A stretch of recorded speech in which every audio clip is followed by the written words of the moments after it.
301장 지금까지 지내온 것.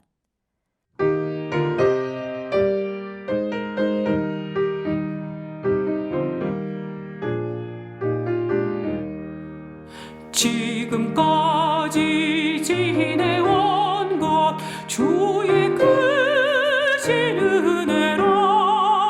한이 없는 주의 사랑 어찌 이루 말하랴. 자나깨나 주의 손이 항상 살펴주시고 모든 일을 주 안에서 형통하게 하시네. 몸도 맘도 연약하나 새 힘받아 살았네. 물 붓듯이 부으시는 주의 은혜 족하다. 사랑 없는 거리에 나 험한 성길을 헤맬 때 주의 손을 굳게 잡고 찬송하며 가리라.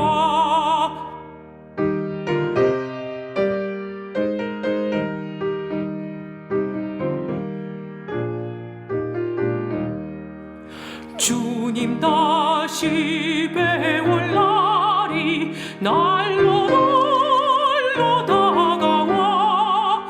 무거운 짐 주께 맡겨 벗을 날도 멀잖네. 나를 위해 예비하신 고향 집에 돌아가 아버지의 품 안에서 영원토록 살리라.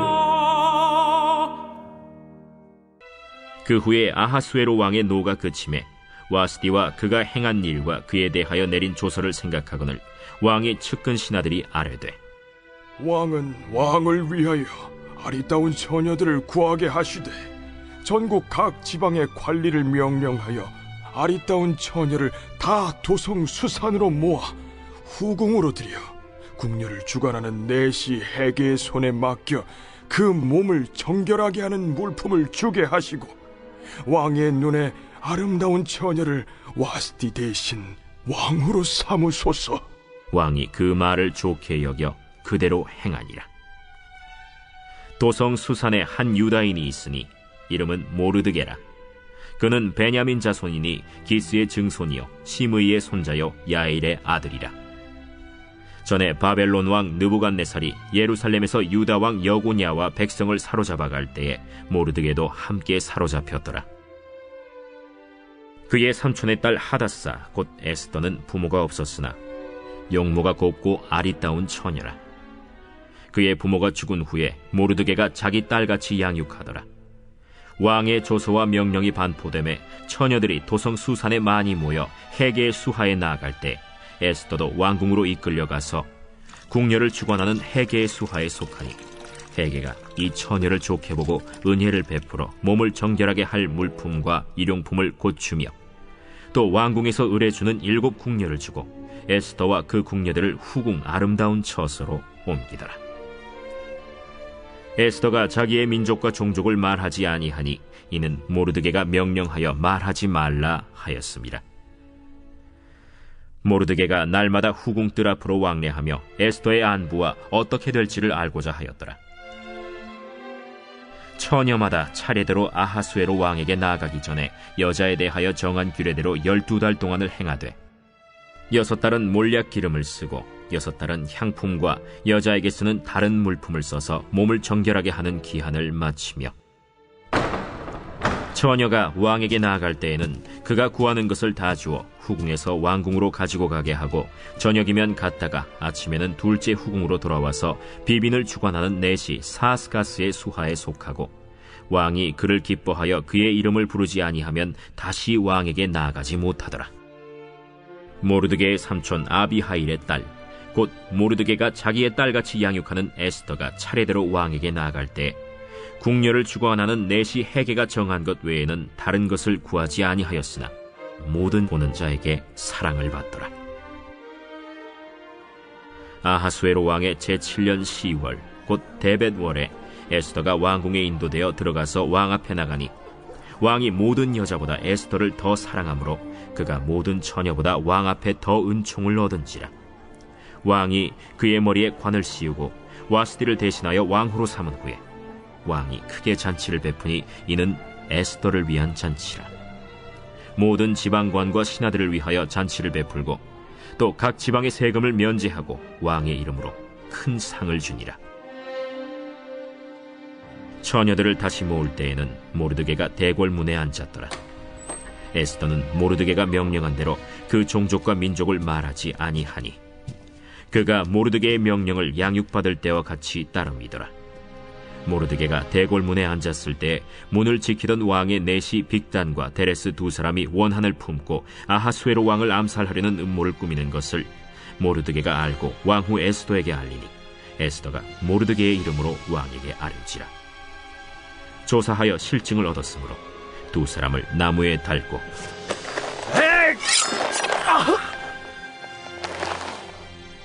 그 일을 왕 앞에서 궁중일기에 기록하니라.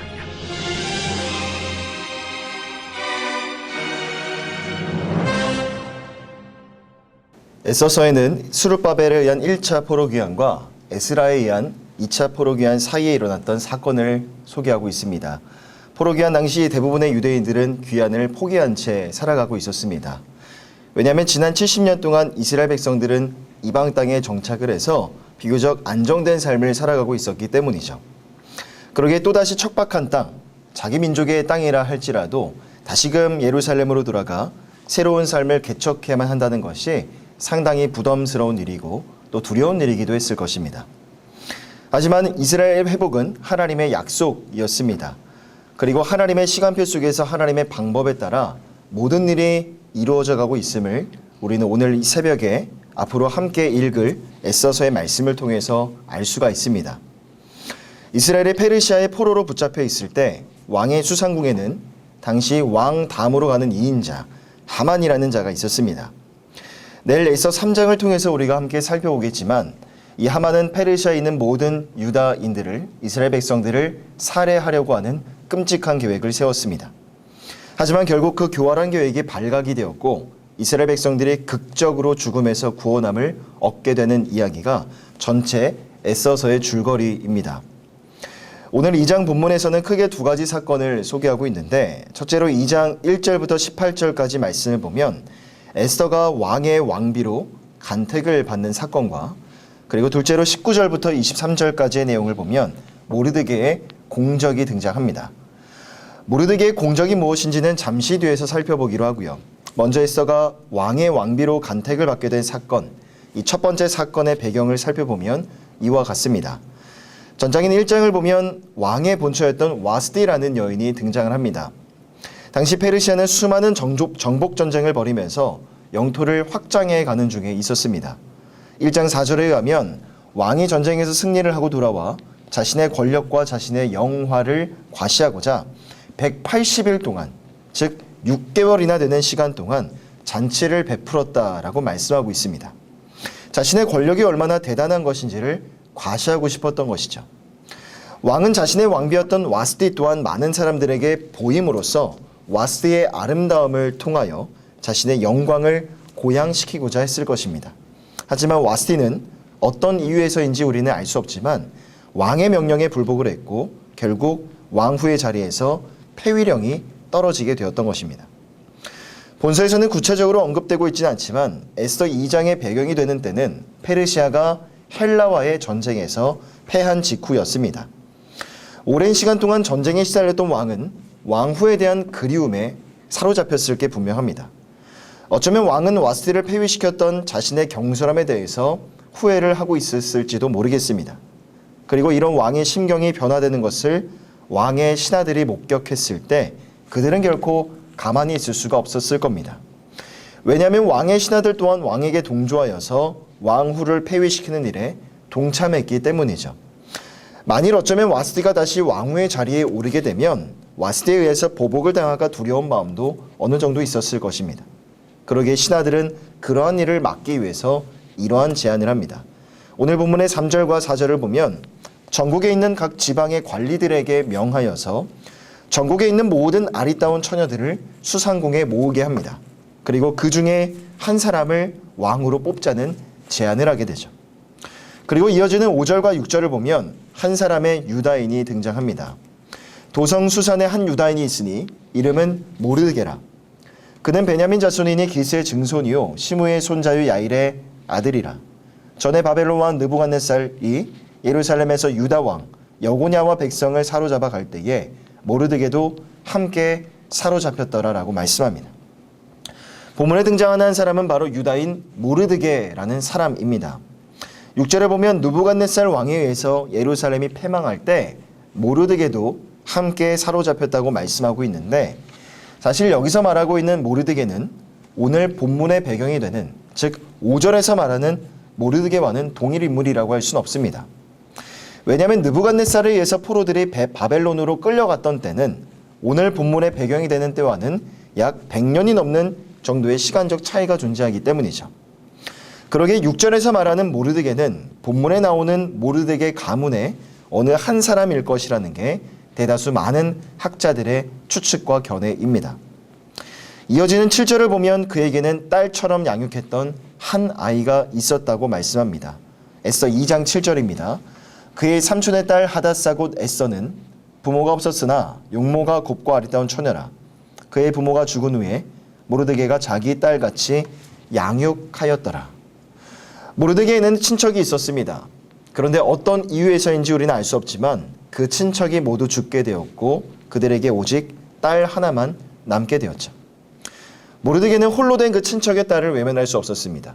결국 그는 그 아이를 자신의 딸과 같이 양육하게 되었고 그 아이가 바로 오늘 본문에 나오는 에스더라는 여인입니다. 바로 이 에스더가 모르드게의 품 안에서 곱고 아리따운 처녀로 성장하게 되었습니다. 그리고 그녀가 아하수에로 왕의 눈에 들어 와스의 뒤를 잇는 왕으로 선택을 받게 되는 것이죠. 그 내용이 바로 오늘 본문의 전반부에 소개가 됩니다. 자, 두 번째로 본문에 등장하는 사건은 19절부터 마지막 23절까지 나오는 모르드게의 공적입니다. 에스더가 왕후의 자리에 오른 뒤 모르드게는 수상궁 안의 중요한 자리, 한 직책을 맡게 됩니다. 그러기에 그는 왕궁 내에서 일어나는 어느 정도의 일들에 대해 소식을 들을 수가 있었던 것입니다. 고대 역사를 살펴봐도 왕들이 자신들의 신복들에 의해서 살해당했던 역사가 굉장히 많았습니다. 오늘 본문에 등장하는 아하수에로 왕도 나중에 자신의 시위대장이었던 한 신하에 의해서 살해를 당하면서 초라한 죽음을 맞이하게 되죠. 그렇지만 오늘 에스더 2장에서 언급되는 사건은 바로 과거에 모르드게가 왕을 살해하려던 자들의 음모를 우연히 알게 되었고 그들의 위협에서부터 왕을 살려냈던 사건이었습니다. 왕의 목숨을 구했던 중요한 공적이었음에도 불구하고 모르드게는 이날의 사건으로 어떠한 보상도 받지 못했습니다. 어떤 이유인지 알 수 없지만 아마도 모르드게보다 더 권력이 많고 힘이 있는 사람들이 중간에서 그에게 돌아가야 될 보상을 가로채지 않았을까 추측해 볼 수도 있습니다. 결국 모르드게의 공적은 별다른 포상 없이 23절을 보면 궁중 일기에 기록되는 것뿐이었습니다. 오늘 2장에서 소개되는 두 가지 사건은 바로 하나님이 일하시는 방법과 하나님이 일하시는 섭리에 있어서 매우 중요한 의미를 우리에게 전해주고 있습니다. 오늘 본문을 통해서 우리가 얻을 수 있는 여러 가지 내용들이 있죠. 먼저 페르시아 땅에 모르드게라는 한 사람이 있었고 그에게는 딸과 같이 키웠던 에스더라는 곱고 아리따운 처녀가 있었다는 것입니다. 그리고 에스더는 너무나 곱고 아리따운 여인이었기에 마침 아내가 없던 왕의 눈에 들어 왕후가 되는 상당한 은혜를 입게 되었죠. 또 에스더는 아하수에로 왕의 왕후가 되었기 때문에 어릴 적부터 자신을 키워주었던 모르드게를 결코 모른 척할 수가 없었던 것입니다. 그러기에 모르드게 또한 에스더에게 은혜를 입었고 왕이 거하던 수상궁에서 중요한 직책을 맡게 되었던 것이죠. 그렇게 모르드게는 수상궁에 거하다가 아하수에로 왕을 살해하려던 어떤 무리들의 음모를 정탐하게 되었습니다. 그리고 결국 이 사실을 에스더에게 알리게 되면서 왕을 죽음에서부터 구원할 수가 있었던 것입니다. 대략 여기까지의 내용들이 오늘 2장의 말씀을 통해서 우리가 얻을 수 있는 본문의 내용입니다. 하지만 오늘 이 새벽에 우리가 주목해보고 싶은 것은 단순히 여기에 기록된 여러 가지 사건들이 어떻게 전개가 되고 있는가, 단순히 일어난 사건들과 내용들에 대한 서술이 결코 아닙니다. 바로 이 사건들이 함유하고 있는 그 내적인 의미가 무엇인가, 그것을 우리가 오늘 이 새벽에 주목해 보길 원하는데, 그걸 깨닫기 위해서는요, 조금 더 넓은 시야와 관점이 우리에게 필요합니다. 다시 말하면 나의 관점으로 여기에 나오고 있는 여러 가지 사건들의 조각조각들을 바라보고 이해하려는 것이 아니라, 여러 조각들을 저 높은 곳에서 나의 관점이 아니라 하나님의 관점으로 바라보아야 한다는 것이죠. 그럴 때 무엇을 우리가 발견할 수가 있는가? 여러 가지 조각조각들이 마치 하나의 퍼즐처럼 연결되어져 가는 그 하나의 줄기를 발견할 수가 있는 것입니다. 에서서가 참으로 놀랍고 흥미로운 책인 이유가 있습니다. 왜냐하면 여기에는, 에서서에는 여호와 하나님이라는 하나님의 호칭이 단 한 차례도 등장하고 있지 않기 때문이죠. 하지만 에서서를 우리가 쭉 읽다 보면 우리는 알 수가 있습니다. 하나님이 당신의 백성들을 훗날 하만의 끔찍한 계략으로부터 구원하시기 위해 하나님이 모든 일들을 주관하셨고 예비하셨다라는 사실을, 하나님의 이름은 나오지 않아도 하나님의 일하심과 하나님의 역사와 하나님의 섭리가 어떠한 것인지 우리는 선명히 알 수가 있는 것입니다. 페르시아 127개 도성에 살고 있던 이스라엘 백성들을 전부 학살하려고 했었던 하만의 음모로부터 이스라엘 백성들을 구원하시기 위해 하나님이 페르시아의 한 도성에 모르드게를 살게 하셨습니다. 주체가 완전히 달라지는 겁니다. 모르드게가 자신의 의지로 이곳에 산 것이 아니라 하나님이 그를 살게 하셨다는 것이죠. 앞서 살펴본 6절의 말씀은 하나님의 섭리를 보여줍니다. 그가 산 것이 아니라 하나님이 그를 살게 하셨습니다. 또한 모르드게를 통해서 에스더가 성장하게 하셨고, 그렇게 성장한 에스더를 하나님이 왕의 왕후로 삼으셨던 것이죠. 뿐만 아니라 모르드게의 공적입니다. 왕을 죽음에서부터 건져냈던 그 사건이 아무리 궁중일기에 기록되어 있다 할지라도 그것을 직접 펴보지 않으면 아무도 모를 수밖에 없는 일인데, 뒤에 살펴볼 6장의 말씀을 보면 어느 날 갑자기 왕이 그 궁중일기를 펴서 읽게 됩니다. 왕이 거기에 기록된 모르드게의 지난 공적을 보게 된 후 왕이 모르드게를 뒤늦게 존귀하게 여기는 내용이 에스더 6장에서 소개가 되고 있죠. 그리고 그 다음 이어지는 7장에서는 하만의 계략이 들통나게 되었고 이스라엘 백성들은 기적적으로 구원을 받게 됩니다. 오늘 본문의 여호와 하나님이라는 말은요, 한 차례도 등장하지 않습니다. 그리고 하나님이 이렇게 하셨다, 내지는 하나님이 저렇게 하셨다라는 표현도 한 차례도 등장하지 않습니다. 그러나 오늘 우리는 잘 알 수가 있습니다. 바로 하나님이 당신의 택한 백성들을 구원하시고자 모르드게를 준비시키셨고 에스더를 들어 사용하셨다는 사실입니다. 우리 또한 인생을 살아다 보면 과연 무엇이 하나님의 뜻일까? 무엇이 하나님이 원하시는 것일까? 참 의아하고 무엇이 선한 것인지 깨닫지 못할 때가 참으로 많습니다.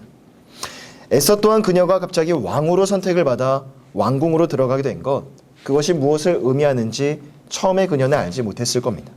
그러나 이스라엘 백성들을 죽음에서 구원할 중요한 사명과 중요한 역할이 그녀를 기다리고 있었던 것이죠. 우리 인생 속에 벌어지는 일들과 사건들도 사실 설명이 가능하고 지성적으로 충분히 이해가 가능한 일들도 많지만 참으로 이해가 되지 않고 도무지 어떤 말로도 설명이 불가할 때가 종종 있습니다. 하지만 그래도 절대 그 순간과 그 모든 상황들을 앞서 판단하거나 포기하지 말아야 할 이유가 있습니다. 오늘 이 새벽에 우리 주님께서 우리에게 이렇게 말씀하십니다. 로마서 8장 28절입니다.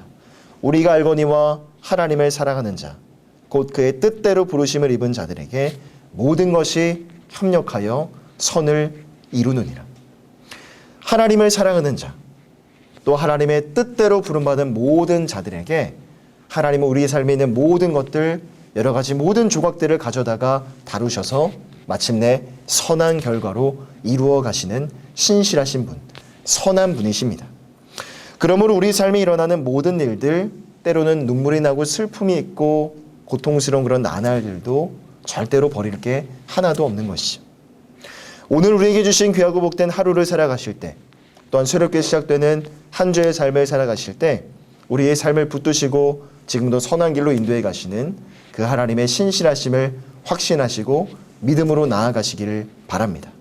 매 순간 우리 앞에 벌어지는 일들과 사건들 속에서 최선을 다해 오늘 하루를 살아가시고 그 안에 담겨진 하나님의 선하시고 신실하신 뜻이 무엇인지를 발견해 나아가는, 또한 그 하나님의 섭리를 발견하고 모든 것을 하나님 앞에 영광으로 올려드릴 수 있는 이 새벽의 모든 성도님들 다 되시기를 주님의 이름으로 간절히 부탁드립니다.